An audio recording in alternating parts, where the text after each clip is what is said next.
और डीजी प्रशांत कुमार इस वक्त प्रेस कॉन्फ्रेंस कर रहे हैं, जरा सुनते हैं क्या कुछ कह रहे हैं। तहसीम और इसका भाई फर्जी सिम प्राप्त कर व्हाट्सएप के जरिए आईएसआई एजेंट दिलशाद और मिर्जा के संपर्क में भी थे तथा नफीस नाम का व्यक्ति जो कांधला का रहने वाला है उससे भी ये संपर्क में थे।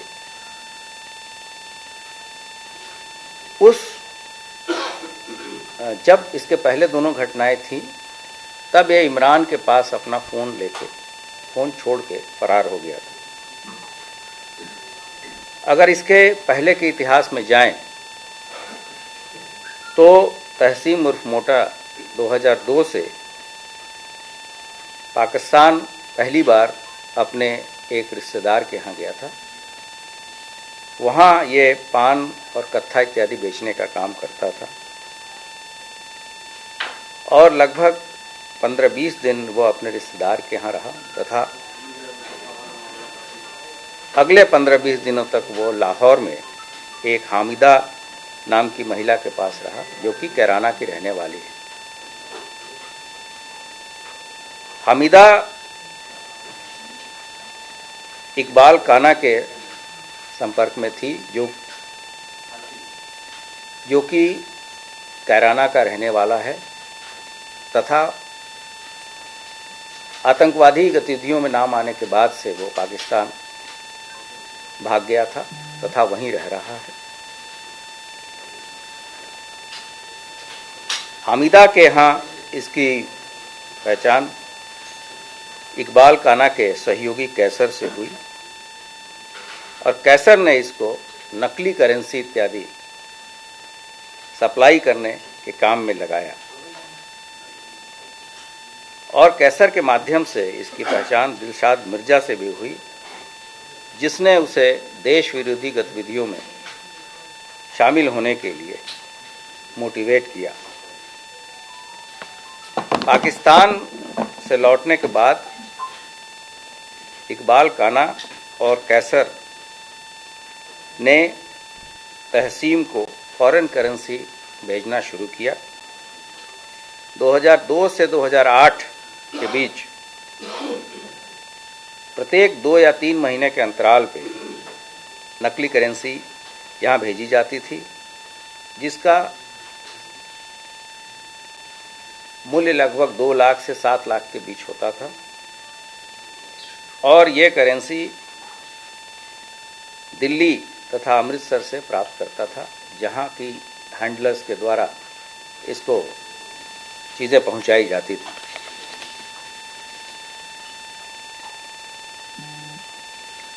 फिर जो उसके बदले में सही नोट मिलते थे वो भी इनके हैंडलर के द्वारा गंतव्य स्थानों पर जहाँ भी बताया जाता था उसको पहुँचाया जाता था। यह पहली बार कैराना शामली के अमीर अहमद के साथ 70,000 रुपये नकली नोट के साथ पकड़ा गया तथा दूसरी बार रमन शर्मा के साथ लगभग 8 लाख की करेंसी के साथ दिल्ली में पकड़ा गया। तीसरी बार अमृतसर पंजाब में इसकी गाड़ी में लगभग 22 लाख रुपए की नकली करेंसी नोट पाई गई थी जहां से ये जेल गया था। यह व्यक्ति 2016 तक जेल में रहा जहां इसकी मुलाकात कैराना के ही रहने वाले शाहिद से हुई। 7 साल तक जेल में रहने के बाद जब ये बाहर आया तो शाहिद के सहयोग से ये ड्रग की सप्लाई तथा अन्य राष्ट्र विरोधी गतिविधियों में लिप्त हो गया। शाहिद के बारे में पता चला है कि अमृतसर जेल से निकलने के बाद वह पाकिस्तान फरार हो गया। करीब 2 साल पहले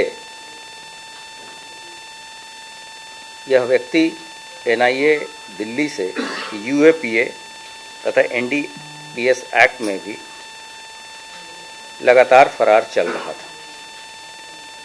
इस प्रकार यह व्यक्ति उत्तर प्रदेश पुलिस तथा दिल्ली के NIA का भी वांछित अपराधी था।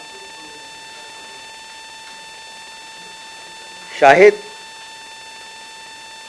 दिलशाद मिर्जा से हमेशा फोन से संपर्क में रहता था तथा लगातार जिहाद और भारत विरोधी गतिविधियों में लिप्त रहता था। इसकी विस्तृत क्रिमिनल हिस्ट्री आपके साथ प्रेस में जो विज्ञप्ति है उसमें शेयर की गई है। इस गिरफ्तार व्यक्ति को आज जेल भेजा गया है। आगे इसमें इसको पुलिस कस्टडी रिमांड पर लेके भी कार्रवाई की जाएगी। उत्तर प्रदेश पुलिस लगातार ऐसे राष्ट्र विरोधी, देश विरोधी अपराधियों के विरुद्ध कार्रवाई कर रही है। पिछले एक वर्ष में ATS तथा STF के द्वारा ऐसे 282 व्यक्तियों के विरुद्ध विभिन्न धाराओं में कार्रवाई की गई है, जिसके बारे में समय समय पे आपको अवगत कराया गया है। इस प्रकरण के संबंध में मुझे सिर्फ इतना कहना था। इसके अतिरिक्त अगर आप किसी मुद्दे पे बात करना चाहें तो आपको और भी सूचनाएं दी जाएंगी।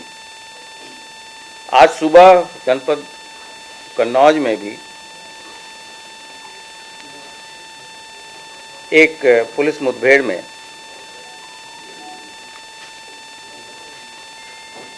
एक अभियुक्त घायल हुआ है तथा दूसरा मारा गया है, जिनके पास से गुरसहायगंज के अपराध 9/24 जो कि लूट तथा हत्या से संबंधित थी, लगभग 22 लाख रुपए के सामान बरामद हुए हैं तथा घटना में कारित की गई मोटरसाइकिल भी मिली है, जिस संबंध में आपको पहले ही सूचना दी जा चुकी है। धन्यवाद।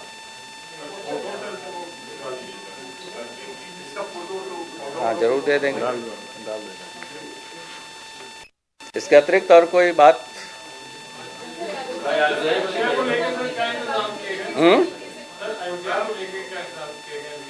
अयोध्या का जो कार्यक्रम है वो पूरे देश और विश्व के लिए बहुत ही महत्वपूर्ण दिन है और उसके लिए व्यापक सुरक्षा के प्रबंध किए जा रहे हैं। अयोध्या आने जाने वाले रोड को सुरक्षित किया जा रहा है, उसे एनक्रोचमेंट्स से मुक्त किया जा रहा है।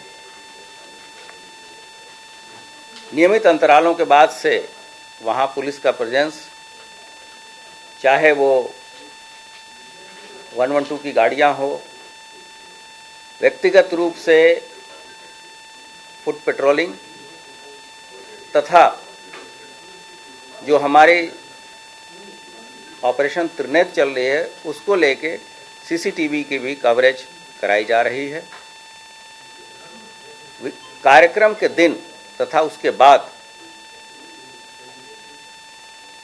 आने वाले सभी दर्शनार्थियों को किसी तरह की कोई असुविधा न हो, इसके लिए जो भी बेहतर से बेहतर व्यवस्था हो सकती है वो मुहैया कराई जाएगी। इसके लिए DGP के निर्देश पे तथा शासन के निर्देश पे केवल अयोध्या जनपद में 10,000 से ऊपर CCTV कैमरे लगाए गए हैं।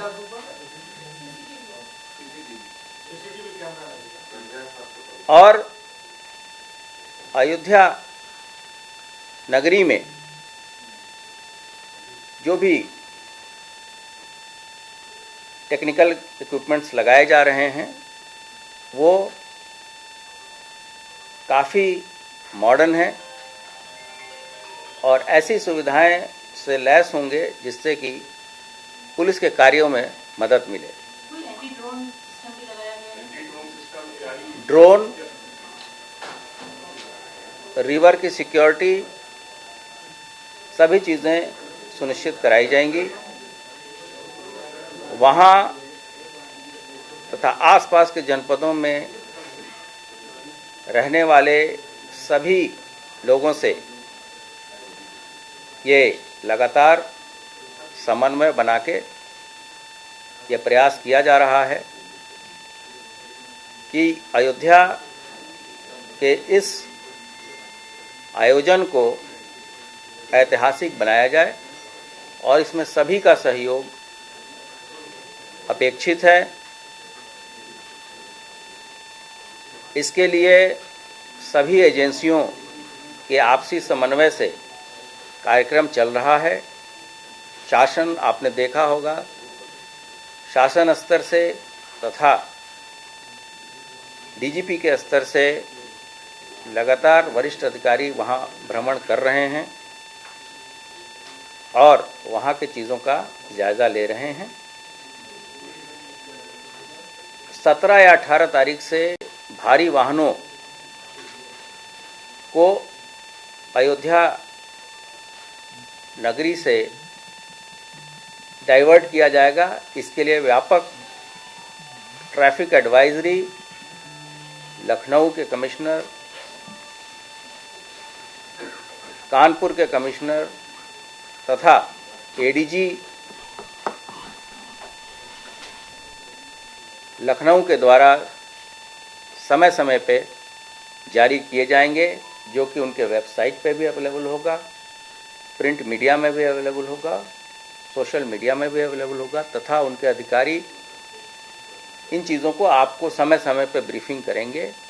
सारी व्यवस्थाएं और इसी खबर पर ज़्यादा जानकारी के साथ हमारे संवाददाता अतुल हमारे साथ जुड़ चुके हैं मेरठ से। अतुल, क्या कुछ जानकारी है, क्योंकि बताया जा रहा है कि आईएसआई का जो एजेंट है वो गिरफ्तार हो गया है।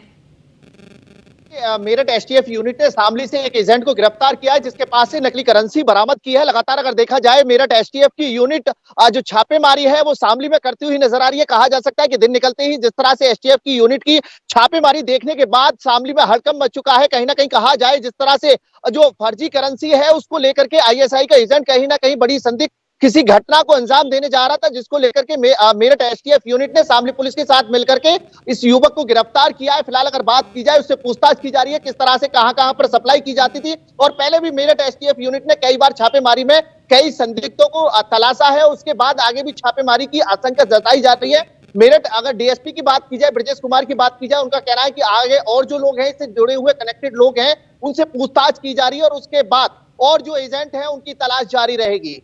जी, आपका बहुत बहुत शुक्रिया हमारे साथ तमाम जानकारी साझा करने के लिए।